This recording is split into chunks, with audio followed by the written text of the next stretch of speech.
Welcome in to another episode of Illini Cast. Austin Berkland, alongside Sunny Verma. We are the co-hosts of Illini Cast, powered by the Big Banter Podcast Network. And we have a special guest today, Kirkland Chappell.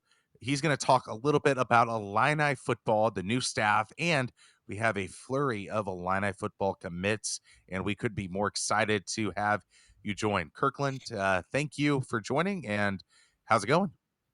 Yeah, Austin, Sonny, thanks for having me, guys. Big fan of the show. You guys been on for a little bit, and like I said, listen to the podcast. You guys do a really great job. Yeah, everything's going great. I work at Armchair Illini. Got brought on there about a month and a half ago. Really just trying to build myself. I've done articles and done journalism for a little bit. Started out at a couple of different places, just doing some small internship work. And then I work in radio. So through my last job in Bloomington, they offered me a position. Thank the Lord for those guys, because they kind of gave me my first break into stepping out there and putting out articles. So shout out to Mike Colby of New Off Media there for doing that for me. I was So a yeah, proud Danville sportscaster camp kid back in the day there you with go. Mike See, Colby. absolutely, absolutely. So nothing better than Mike. Great guy. And yeah, gave me an opportunity, took a chance on me, and really things worked out well there for the website for a while, and then really led me to the opportunity with Armchair. And it's been a great transition so far. Armchair is new. We're growing. There's a lot of things that we're working on right now in the pot that we're really hoping to put out here shortly, and that's something we're very excited about. And I think it's very in line with where I'm at and with Alex, where he's at, our owner. We're new and we're growing, and I think that's something that we're very excited about our future and the direction we're headed. It's certainly a website to be paying attention to. It seems like anytime there's any sort of news, Illini-based news, they're producing content, an article, and most of the time it's you authoring them. So, you definitely caught my attention, and you were, especially over the last couple weeks with the coaching staff changes that we've had, and as of this past week, we've had a couple new recruits. I'm really thankful for you for coming on. Before we do start talking about our football team, though, I just want to say, hey, beer lovers, Riverlands Brewing Company, your favorite Chicagoland craft beer friends, are throwing a big anniversary for their 5-year anniversary. They hope you can join them. On Saturday, March 23rd, I messed up the date on previous podcast, they're releasing the much anticipated barrel aged anniversary stout Riverlands 5 and their anniversary triple IPA. For those who can't make the party, you can find Riverlands beer in the Chicagoland area craft beer stores. See riverlandsbrewing.com for details, or those out of state, you can find limited selections of our beer at tavour.com. Riverlands Brewing Company, brewer by friends and for friends. And they actually sent me some merch. I just want to show it off so you can also buy Oh, some, Wag. high quality, super comfortable sweatshirt. Definitely check their website out. As I've said before, they're a wonderful group of guys.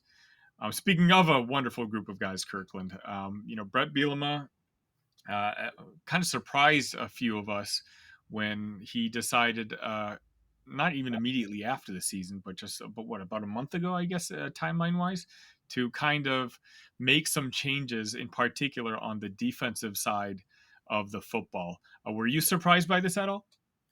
Yeah, I was surprised. Definitely by the timing. Bielema seems to be pretty on key with knowing what he wants to do and how he wants to do it. This seemed like a decision that kind of came a little bit later than anticipated. But again, something that I think is going to work out for Illinois in the future. Obviously, the secondary for Illinois was pretty atrocious in 2023. And as to be expected when you move away from Devin Witherspoon, Sidney Brown, and other guys moving on to the NFL, Quan Martin, that's something you would expect, but they took a major regression in 2023 and didn't seem like there was a lot of development there. It seemed like there was even some players who were starters that maybe took a step back in that role. And, I think that they are going to upgrade at these positions. I think that the hires that they made were upgrades at those positions. So Bielema, he's very meticulous on how he does things. So I don't know why why the timing was the way it was, but he got it done.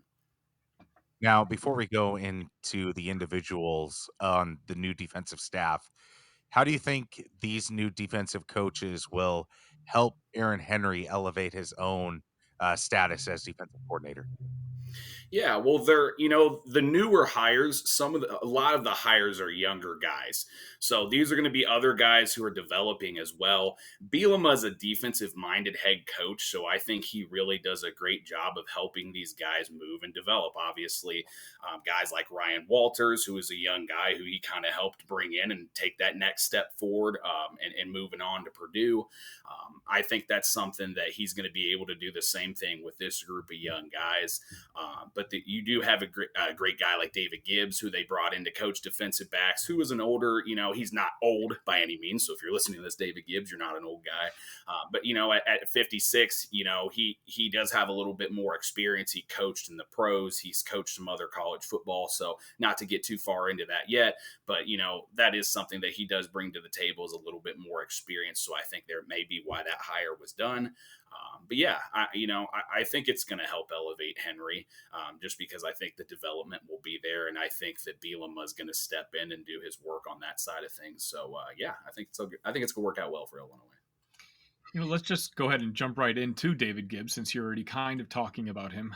He was hired on with an associate head coach title as well, so that comes with a little prestige and shows that he might be a guy that Bret is leaning on to provide a little more experience to the inexperienced Aaron Henry, as we kind of talked about. Can you tell us a little bit about his career and what his strong suits are, if you don't mind? Yeah. So he was brought in after the firing of Fenelus. Obviously, he was and I guess this wouldn't be obvious. He was the UCF Central Florida co-defensive coordinator for Gus Malzahn. Great coach, former Auburn coach, who's moved down to UCF and had some nice success down there. He had some top 40 passing defenses there at UCF, so something that's definitely notable when you're trying to develop a room that was, again, not very great in 2023. He did coach, like I said before, he coached for the Broncos from 2001 until 2004, and had some great players there, and then also coached again from 2006 until 2008 at Kansas City, and then 09 and 010 at Texas for the Texans. So he's done some great work in the past, not only at the collegiate level, but at the pro level as well. He has some great experience. Again, he's 56 years old. He's not one of these young spring chickens that they brought in that's 38 to 40 years old, who's really just kind of getting their head into things here into college coaching. This is a guy who's been in for a while. Again, he can take a room that's lost a group of guys like Devin Witherspoon, Quan Martin, Sidney Brown. He can take these guys like Xavier Scott and make them move forward. And that's what we're hoping for here at Illinois, especially after, again, what you dealt with last year. So Another guy that Bret Bielema, brought in, Archie McDaniel. He's a guy from Bay City, Texas. Do you see this as a move to add another territory for Illinois football and recruiting? What does he bring to the table? most definitely, Archie is going to be a guy who has a little bit less. I wouldn't say less to bring to the table, but he has less experience in his past. He's going to be more of a diamond in the rough kind of guy as a coach. But I see that there could be a lot of diamond poking out in this situation. He is a leader. He's from from the Dallas area. So he's from Dallas originally, spent a lot of time there in Texas, played football at Texas A&M. So he's a Texas guy through and through. Spent the last 3 seasons coaching at Houston, spent some time in New Mexico, but then was over at Texas State and SMU. So again, the commonality there is Texas, Texas, Texas. He spent a lot of time in that state. Lovie Smith made Texas a priority. He's from that state, he lives there. It's a great recruiting territory, but he stepped away completely from, recruiting his own home state in Illinois, which got Illinois into a lot of heat with local high school coaches here. And as it should, considering the fact that there was a lot of great players going to Wisconsin and Iowa, but Illinois kind of stepped back a little bit in that Texas area, it seems, but it seems that this may be a really good way for Bret Bielema to connect back into that area. again, he's a young guy. It's going to be a diamond in the rough kind of situation here. But you take someone like Terrence Jamison and see what he's done for Illinois here recently. Again, Ryan Walters, what he developed and did. Aaron Henry, what he's developed into as a defensive coordinator from his, assistant position. This is something that Bielema does, and I think that Archie's going to be another one of those guys who could be a success for Bret. And Archie, obviously, as you mentioned, he's kind of green. Bret obviously sees a lot of potential in him. But the next guy that they hired, Justin Stepp, is a guy who's not very green. He's pretty well established, and he's got a pretty good history from where he's coming from. Tell us a little bit about Justin. Yeah, Justin's good. He comes out of the SEC. He was at Arkansas and then moved on to South Carolina, where he spent the last few years. Anytime you can get a guy out of the SEC, they're probably going to have some pretty nice experience. A lot of big games being played in the SEC. I know we're all Big Ten people. I'm not afraid to say that it's the best conference in football through and through. And there's a lot of great coaches in that conference. So a lot of great people to learn from. He was held over from the Beamer staff and someone that's been on there for a little bit. He comes in to replace George McDonald, who moved on to Ole Miss, unfortunately. But he's a guy who, again, brings great experience. He's coached 6 guys from South Carolina onto the NFL. And I know that there was some question from the transition there of he was the wide receivers coach for 3 years at USC at South Carolina, and then transferred over to the tight ends coach. I'm not really 100% sure why that transition was made, but it surely doesn't seem like it was by the development or by how things were going in South Carolina at that position. Again, he was developing guys for the next level, but to be quite honest with you, 4 people leaving that program as coaches in the offseason goes to show that there's some possible issues in South Carolina, and they're a program that has had its issues here recently. So it's something where I think, honestly, Bret just really capitalized and stepped in and said, hey, what can we do here to make this guy a part of our team and to make him feel comfortable here? So, again, I think he's another guy who has great potential. Doesn't have a ton that he's put on the table, but, he's going to have a lot to work with guys like Malik Elzy, Kanari Wilcher, Hank Beatty, Ian Pugh, quite a few other guys he's going to have in the tool belt to develop. So, again, I think he's another exciting hire. The final guy that Bret Bielema hired was Clint Sintim. He is the outside linebackers coach. It took a while to fill this position, but he coached at Virginia, and he was part of the development team of Cam Robinson, who made a bunch of freshman All-American teams. What does Clint bring to the table? Is he going to be a recruiting guy? Is he going to be a developer? What is your read on Clint Sintim as the outside linebackers coach? I think Clint's going to be a little bit of both. I think he's going to be awesome at developing with the leadership skills that he possesses. He was a former All-American at Virginia, played football for a spell for the Giants in the NFL. So obviously, whenever you have an NFL career, you've done pretty well for yourself. He's only 38 years old, so he's going to have youthful experience. I think kids are going to really like him. But he does have a lot of that veteran experience. Again, he's a former All-American. He's coached at Virginia. He coached at Delaware. He coached at Richmond. He coached some D2 ball at West Alabama. So he's done some really great things in his short college career. And again, I think it's very exciting. One thing that I like to pay attention to whenever a coach leaves any fan base is how the fan base reacts. When I looked into, and again, that's not always realistic of what happened, but if everyone's going, yeah, good riddance, see ya, there's probably something to that. And there have been hires in Illinois' past where you've seen a lot of that, and we got really excited, but there were some red flags with the way that people acted. Cough, cough, Tony Peterson. Yeah, that's what I was thinking of. Yeah, exactly. And then again, it came to the surface. So this was not one of those. It seemed people were sick, kind of similar to the Nathan Shieldhouse situation with Illinois, where he left and went on to Iowa State. And that was kind of a gut punch for all of us, because we were like, oh man, we wanted to see Nathan develop at Illinois and do great things here for a long time.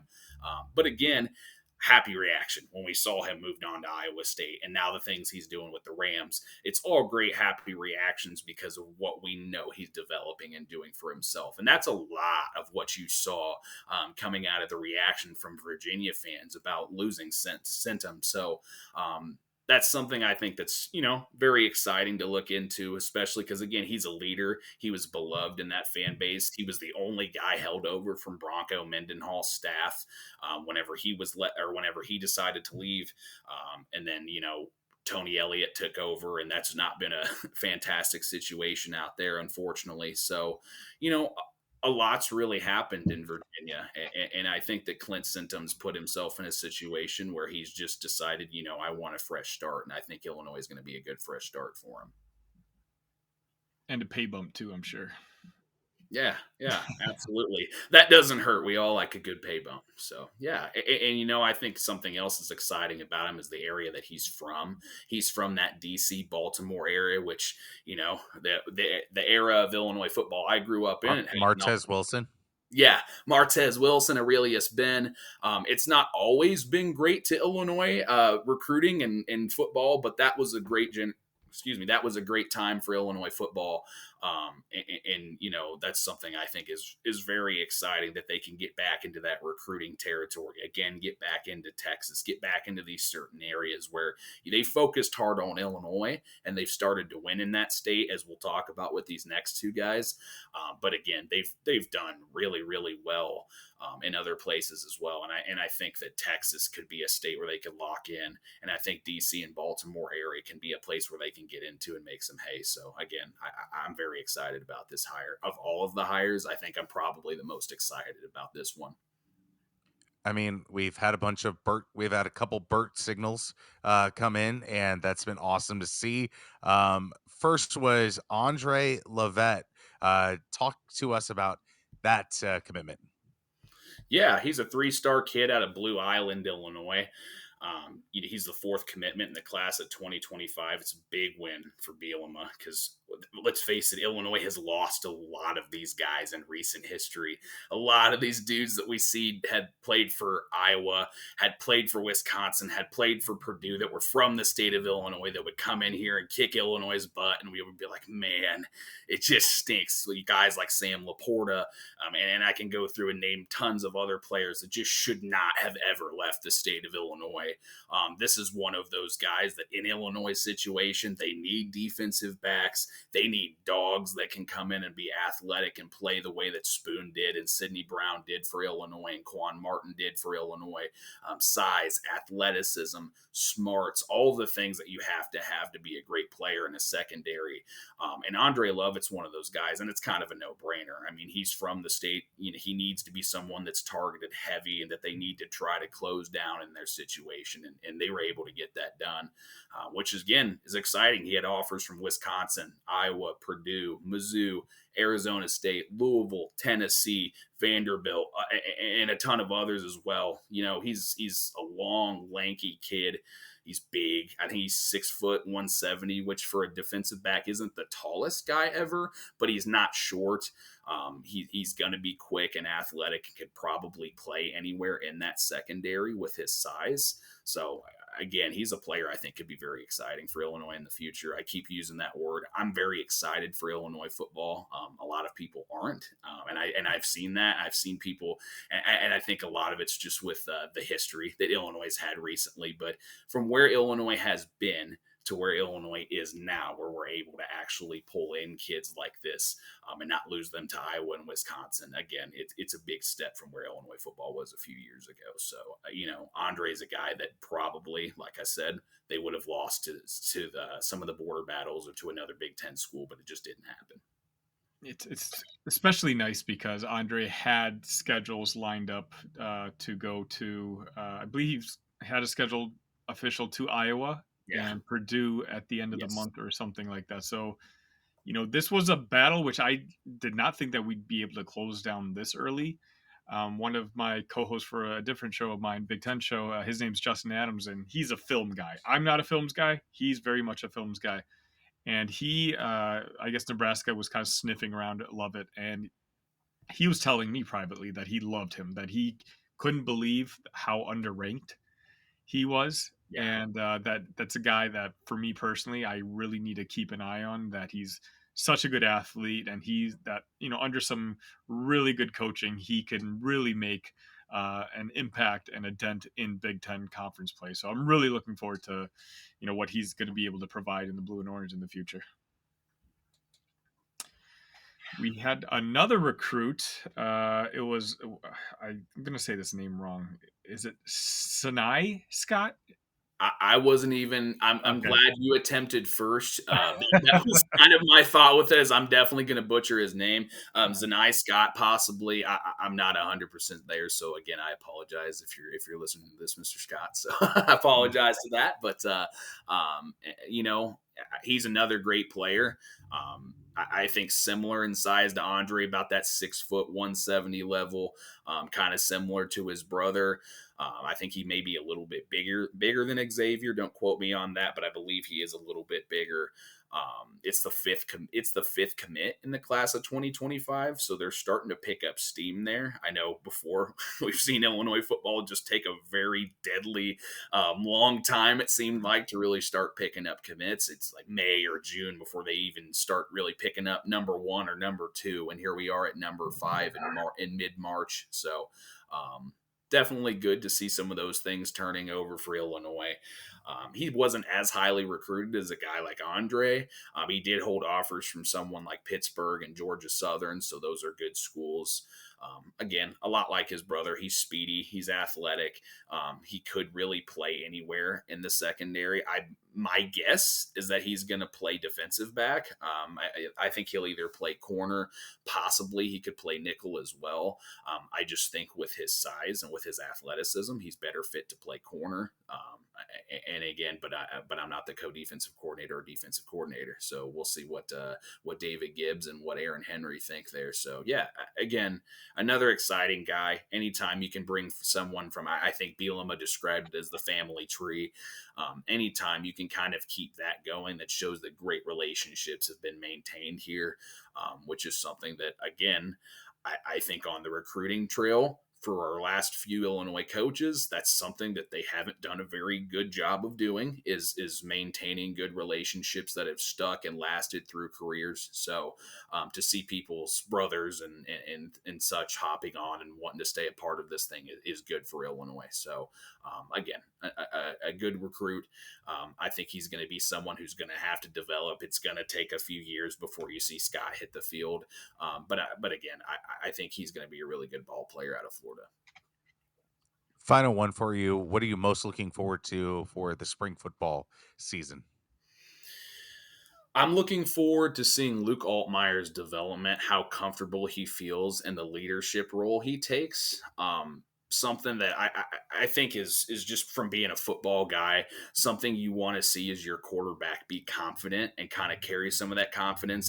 I think he's definitely not to that level of like a Brandon Peters where you're really having to force some confidence out of him and force him to speak. But, Luke is a little bit more of a conserved guy than Tommy. And I think that was something that may have been a little bit of a shock. I don't know that for fact. But again, Tommy is very loud. Tommy carries himself. He's commanding. We know what we were getting out of Tommy. Luke is a little bit more of a development. He's young, which is another big part of it as well. He's not a 6-year senior. He hasn't been to multiple places, and had that tons of experience.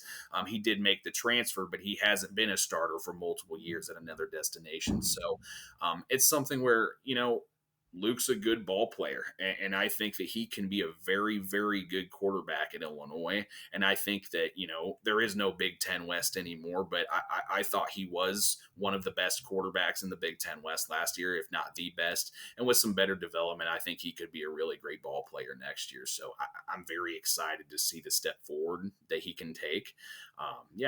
That's probably what I'm most excited for. Spring football game, April 20th, I believe it's going to be on the Big Ten Network. Kirkland, thank you again for joining us today. If you don't mind, just let the audience know once again where they can find you. Yeah, of course. You guys can find me at armchairillini.com, and that's where you can find my articles as well as Alex and quite a few other guys on our staff. So Again, check us out. We're new, we're growing, but we put out great content, and we're fans just like everyone else. I don't claim to not be a fan. I try to remain as professional as possible, but anyone that knows me and has known me for a long time knows I'm a diehard Illinois fan. So we're very proud of how we do things, and I think people are really going to like our content. Kirkland, thank you once again, and it's been a blast, and we'll have you back on.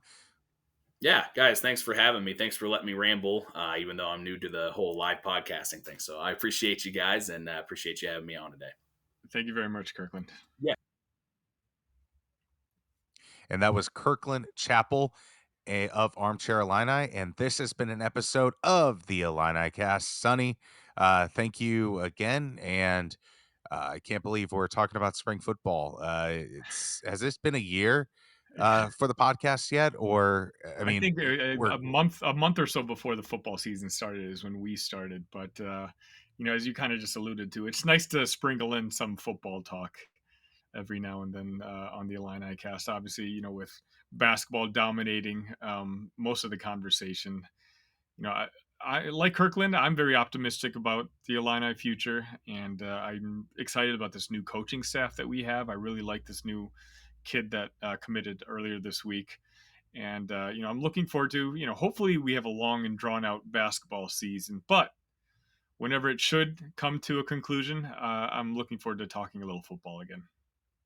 absolutely. Bret Bielema and his staff have earned it even after that 5-7 record. The recruiting trail has been hot for the Illini.